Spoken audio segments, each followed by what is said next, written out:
Drinking the bottle? What's in the bottle? There's not many times people get experience this, so I'm trying to take all this in and I'm worried about the playoff stuff tomorrow when it all comes out.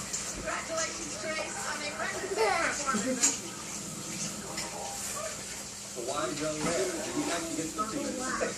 But I mean, what is like the saying, be where your feet are. Enjoy that moment. That was it's quite a night for me and for more? Penn State. Remember, you mentioned earlier, Washington was your fourth team. If we're having a conversation about who that debate would be with, would it be more with Michigan or now more with Penn State? Is what they did tonight? No, I think the debate's going to be more with Michigan. And, you know, I look at Penn State guys, and I definitely understand they're Big Ten champions, but I have a hard time getting past the 39 point loss to Michigan. And even if you go back in the last several years, back when we had the BCS, there hasn't been a team that's lost by more than 14 during the season. That's played for about 39.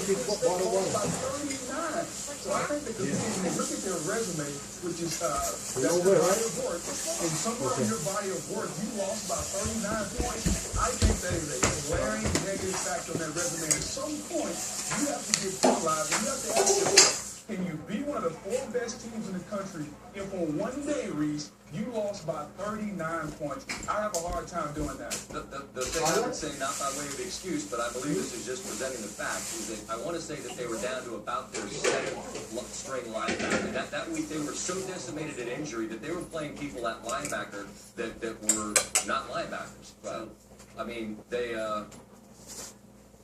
that's how they lost by that many.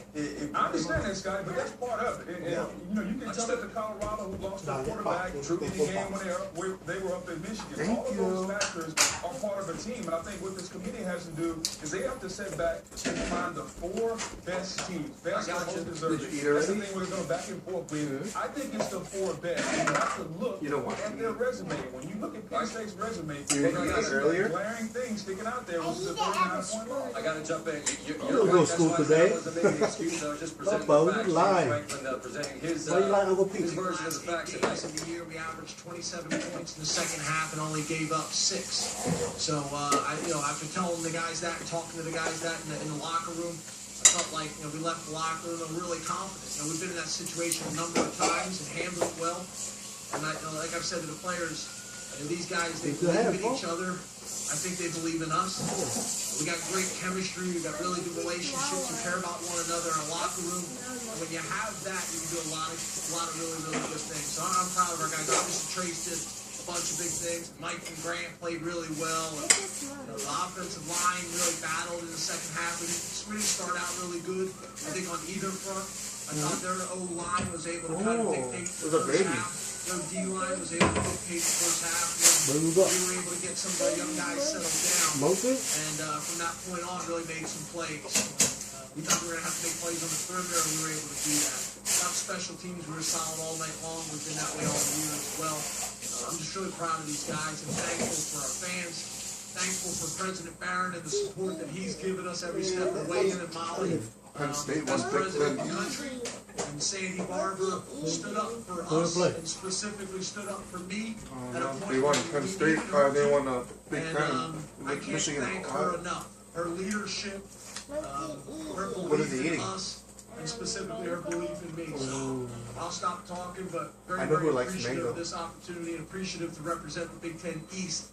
And now, the conference championship, thanks to these guys up here and the rest of the guys in the locker room. Question for Mike Grant. Raise your hand. Mike, you start right here on the left.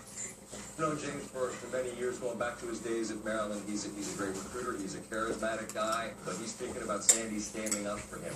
It's no secret that after they lost to Pitt earlier this year, they trailed Minnesota in the rain. I want to say it was 13-3 at the half, and there were calls for his head. Yeah, it's remarkable. I'm not going to Burley or what? No, Steve Burley?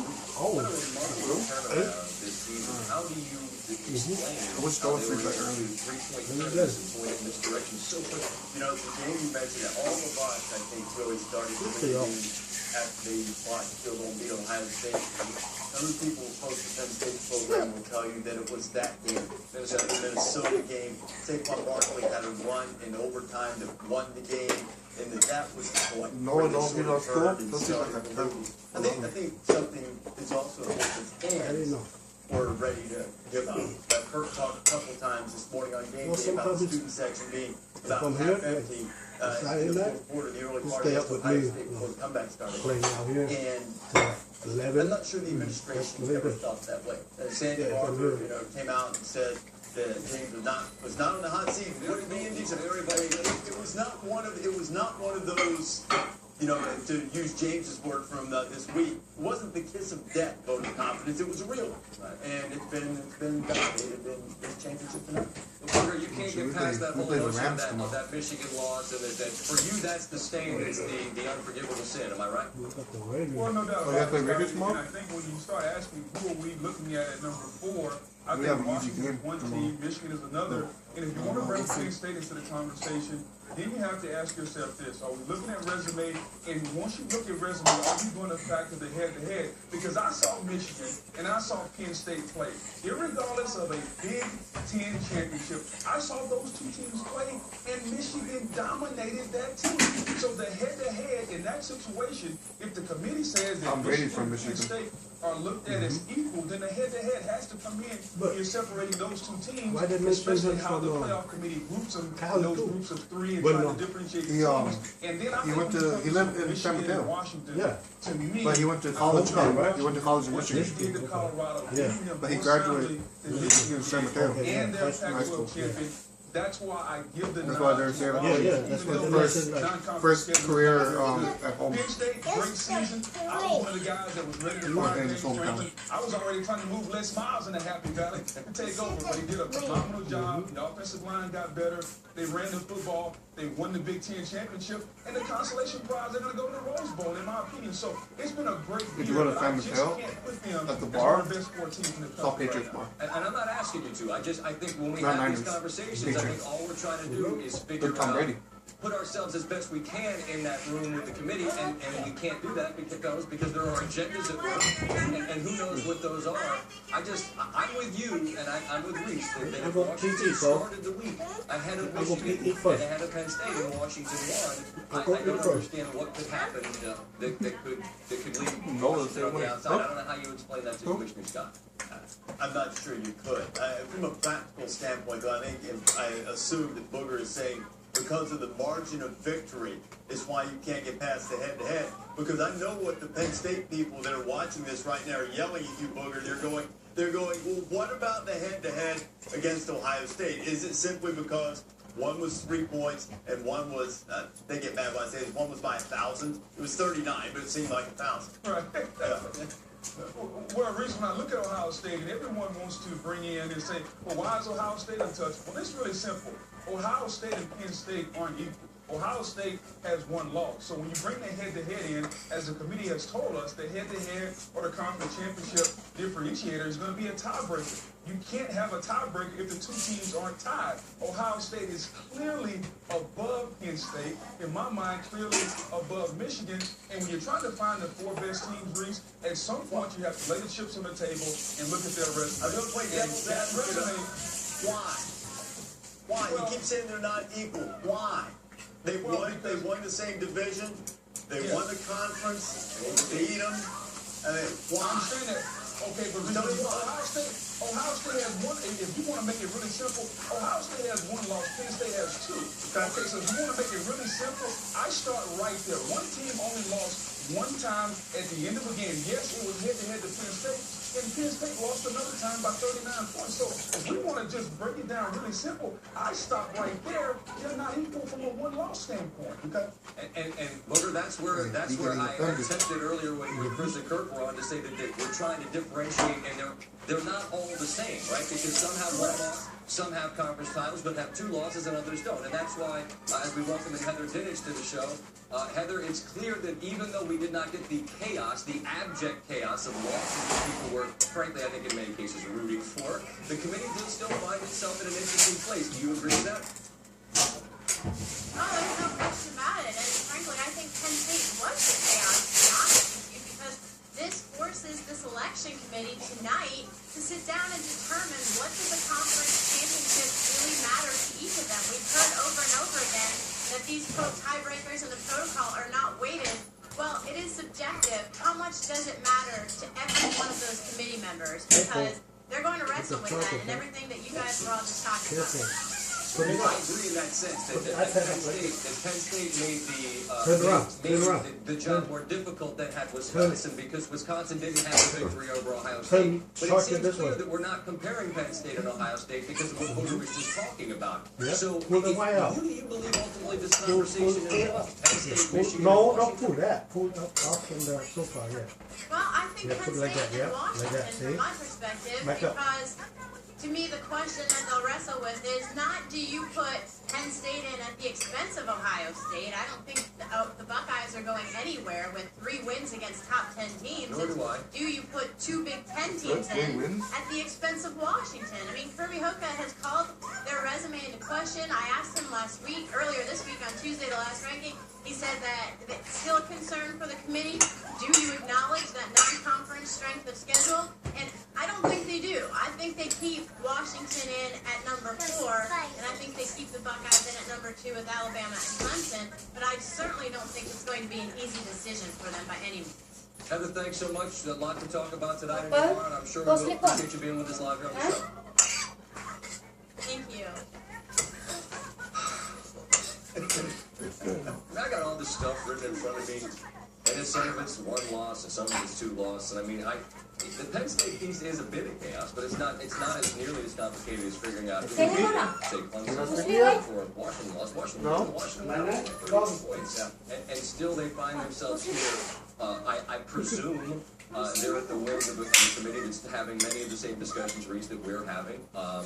And if I'm Penn State, I've done all I can do to ask myself to be considered, but I understand what Booger's saying, and I can't argue that because it happened. Yeah, that's where I am on it too, Scott.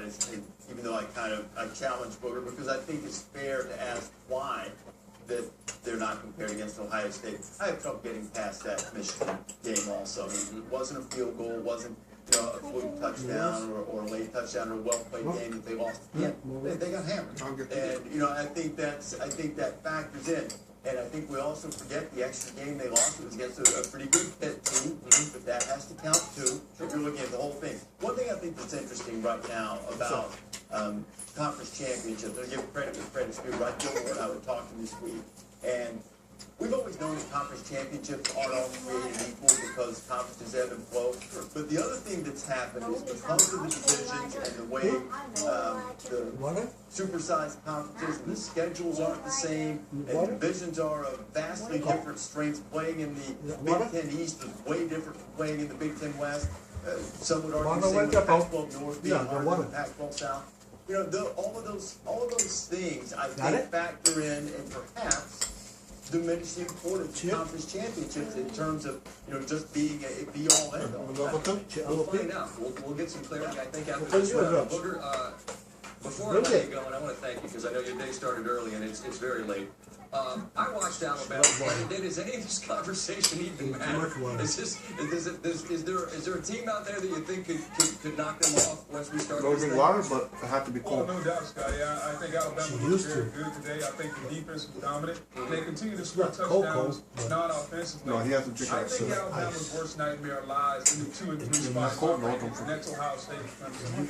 You got ice right now? Wins that battle does come to fruition. But pull something out right Give now? Alabama all they want. I know Urban Meyer and Ohio State, they know how to beat Alabama. Go back to the Sugar Bowl a couple of years ago when Ezekiel ran the football with this defense when nobody else could. A quarterback, Cardell Jones, made some plays down the field. They have a quarterback in J.T. Barrett that can make some plays. They have athletes everywhere. But the one game I want to see, Scotty, that Coach Sweeney said, I don't think we lost to Alabama. We just ran out of time. Clemson has been waiting an entire year, Scotty. They have a quarterback. They have the best wide receiver core in America.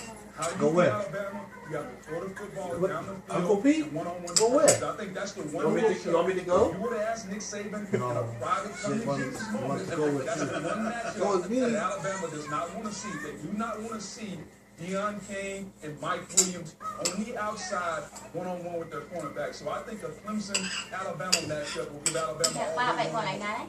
It was a hell of a game last year. Seeing it live, it was fun. It would have been cool if they had 15 more minutes. I'm sure Alabama was just fine with 4 quarters. Thank you so much, Tim. They ain't scared. Why, Papa? I said they ain't scared anybody, Booger. Hey, not Stop scared that, of anybody. okay? And Scotty, I appreciate you Slow. having me on, man. It's almost 1 a.m. Okay, the and mark, I ain't tired yet. So I'm gonna quick, you got busted. I know you're not, Booker. I Your mouth appreciate you. busted. Reese, thank you, sir. I know your day started early and it's From started jumping bed to bed. It was good fun. When Remember? we come back, Five little I'm not monkeys tired, I'm not jumping tired. over the Reese, bed. oh my gosh. We'll show you some highlights. I have no idea how long we're on. I have no idea. Your monkey jumping on the bed. I'm happy to do it until I tell me that I can go home. It's late night in Tuscaloosa, Alabama. You're watching Scott Van Pelt on SportsCenter at night.